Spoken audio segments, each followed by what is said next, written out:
Olá, mulheres, bom dia. Vamos para mais um devocional. Hoje é uma história que eu gosto muito. Nós vamos falar sobre a viúva de Sarepta. Eu tenho um carinho muito especial sobre a vida de Elias. Haja vista, coloquei o nome do meu filho.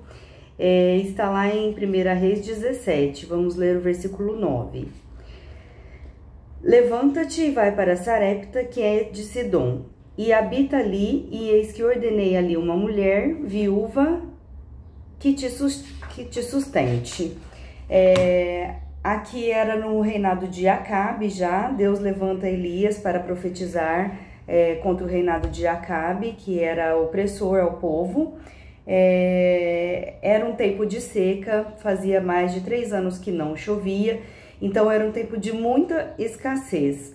Era um tempo que a comida devia ser muito cara, então quem sofria muito eram os órfãos e as viúvas, né? Até ter um paralelo com Lucas 4, 25, 26.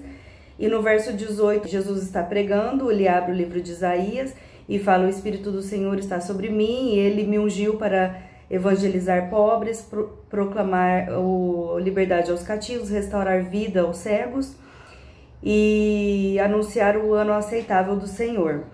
E aqui estou eu, né, para libertar os oprimidos, e aqui estou eu, a revelação dessa palavra. Já é um paralelo com esse texto. Então nós vemos aqui que Elias faz essa alusão a Jesus. Qual era a história aqui? Era essa escassez. Elias acabara de voltar às margens de Querite, onde os corvos o alimentavam, né? Trazia pão e carpaccio, trazia pão e carne. E saindo dali, o Senhor veio até ele, pede para ele ir até Sarepta, que ia ter uma viúva a qual ele avisou que o alimentaria. Eu não sei como Deus falou com essa mulher, mas já aconteceu com você? Você vai receber uma visita e você não tem nada para oferecer? Imagina a angústia que ela não estava, né? E aí o profeta chega até lá, ela tá recolhendo alguns gravetos, que provavelmente ela vendia esses gravetos como lenha para poder se sustentar, para poder comprar o azeite e a farinha. E ele pede para que ela traga água numa botija para ele beber, e logo após ele pede para ela trazer um bocado de pão. E ela diz: meu senhor, eu só tenho um pouco de azeite, um pouco de farinha, vou fazer um bolo para mim e para o meu filho, né? Meu marido morreu, e farei e comê-lo-emos e morreremos, ela diz a ele. E aí ele fala para ela, onde ele pede para ela trazer todas as botijas que ela tiver, todas as tigelas, e começa a deitar o azeite. Aí ele profetiza para ela uma promessa, que o azeite da botija jamais faltará e que a farinha da panela jamais acabará, até quando voltar a chover. E aqui a gente vê que é uma promessa duradoura, contínua, chove até os dias de hoje. Ele não quis dizer só quando chovesse naquela época, ele profetizou que jamais faltaria. Então, outra alusão que faz aqui a nós é: buscai primeiro o reino de Deus e essas coisas lhe serão acrescentadas. O que são essas coisas? É uma Ferrari? É uma mansão? É viagem para o exterior? Não, não é isso como algumas igrejas da prosperidade pregam. Essas coisas, a Bíblia está falando o que é necessário, né? Roupa, alimento e moradia. Um teto para você morar e abrigar os seus filhos. É riquíssimo de princípio, essa passagem daria uma pregação, mas eu vou tentar resumir. Depois, o que acontece? Eles comem e ela vê a fidelidade do Senhor, né? Já tá no coração dela ali que ele é um homem do Senhor, mas de repente o filho dela fica doente e vem a falecer. E aí eu achei engraçado que Elias fala assim: ó Senhor, também até esta viúva com quem me hospedo afligiste, matou-lhe o filho. Eu fiquei imaginando Elias, que fase, meu Deus do céu, né? É que a gente sabe que Elias teve um momento de depressão, aí ficou deprimido mais pra frente. E aqui ele fala isso para Deus, né? Então, pra gente ver que o profeta, os homens de Deus, não também se aflige, né? E aí ele leva o menino pro quarto onde ele é hospedado dentro da casa da mulher. Então, é uma prova que ele era hóspede lá, que ela o hospedava. Se estendeu 3 vezes sobre o menino e o menino ressuscitou, com a graça de Deus. Antes disso, ela pega e clama a Elias, e ela fala assim: por que que aconteceu isso a mim? O Senhor, homem de Deus, vieste a mim para, tipo, tacar meus pecados na minha cara? Trazeres à memória a minha iniquidade e por isso matares meu filho? Era a mentalidade da época, lembra da mulher de Jeroboão?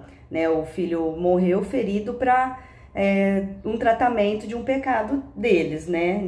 Do orgulho, de adorar a outros deuses, trazer o problema à nação.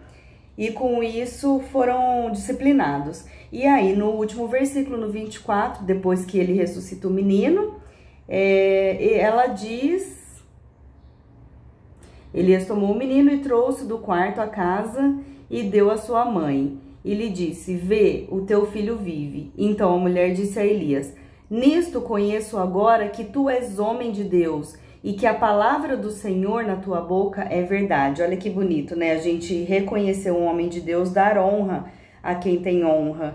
E o tanto que ele sofreu também com a situação dela, clamou ao Senhor e estava ali passando por uma situação já difícil, né? Já no início de uma depressão, sabia o que ia enfrentar com Acabe e Jezabel.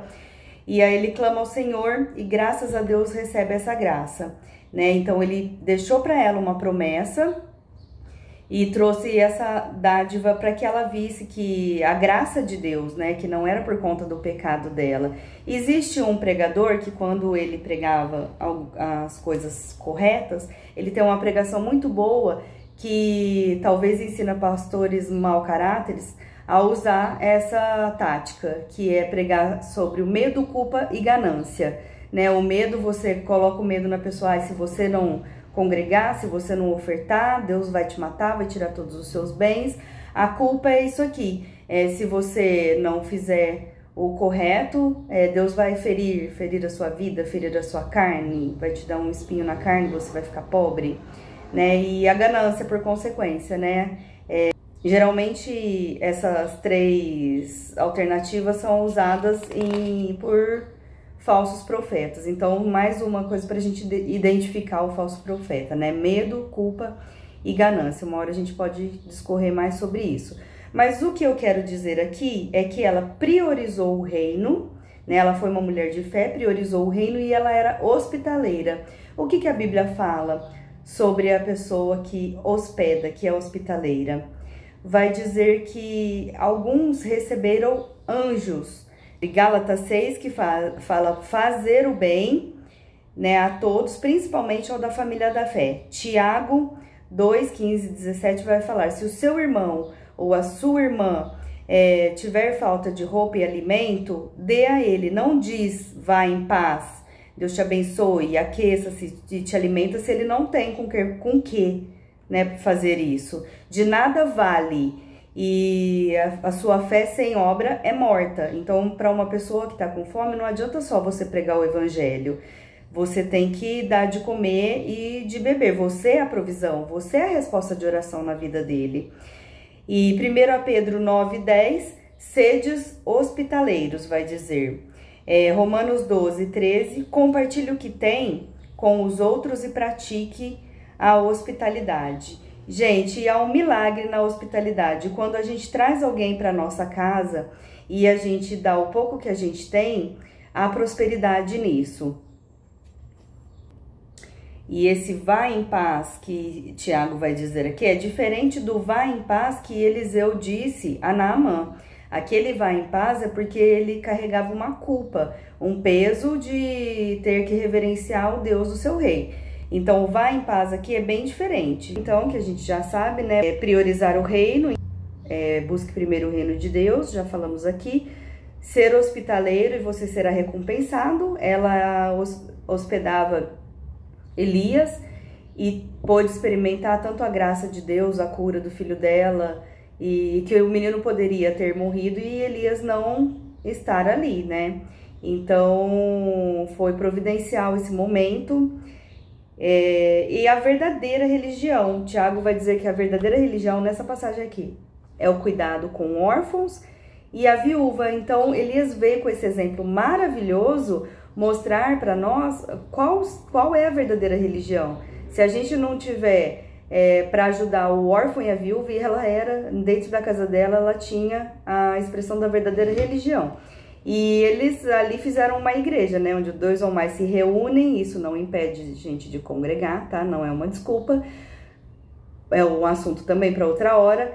Mas ali Elias expressou a verdadeira religião, que é cuidado com o órfão e a viúva.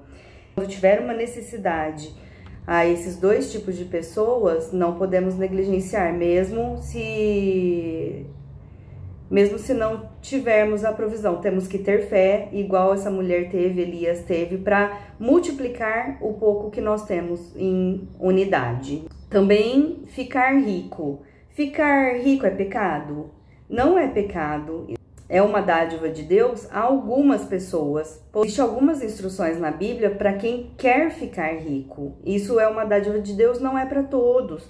Então, em 1 Timóteo 6, 9 e 10, vai falar que quem quer ficar rico cai em tentação, né? Vai jogar o jogo do tigrinho e perde o pouco que tem, porque não investe no lugar certo.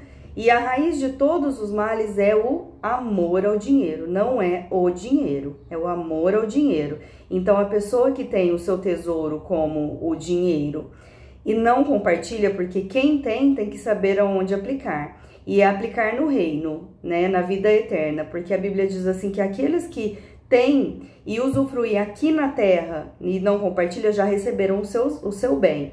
Então, é plantar no eterno. O que seria plantar no eterno? Repartir com os irmãos. Sêneca vai dizer assim, é um filósofo antigo, que nenhuma coisa boa é agradável de possuir sem que compartilhemos com os amigos. Olha que legal. Hoje é sexta-feira, se alguém quiser me chamar para jantar, estou disponível hoje, eu e a minha família. Aí o detalhe que eu queria discorrer também, que o azeite, o símbolo dele é o Espírito Santo, e o pão é o corpo de Cristo. Por isso que eu disse a vocês que eles instituíram uma igreja ali, e Elias veio mostrar a nós como a igreja deve proceder, né? Vamos dizer assim que esse simbolismo, né, de azeite sendo o Espírito Santo, o pão sendo o corpo de Cristo, como diz lá em João 6, o próprio Jesus vai dizer que ele é o pão da vida.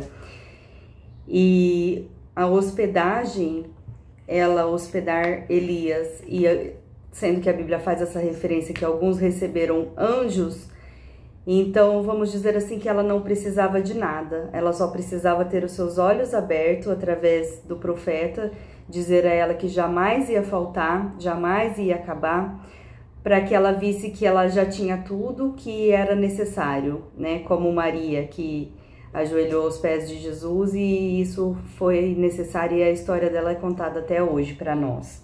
Então, aprendemos aqui que a hospitalidade é algo que Deus se agrada, que há um milagre, juntando o pouquinho que a gente tem, Deus faz prosperar, e tem uma promessa que nunca vai acabar.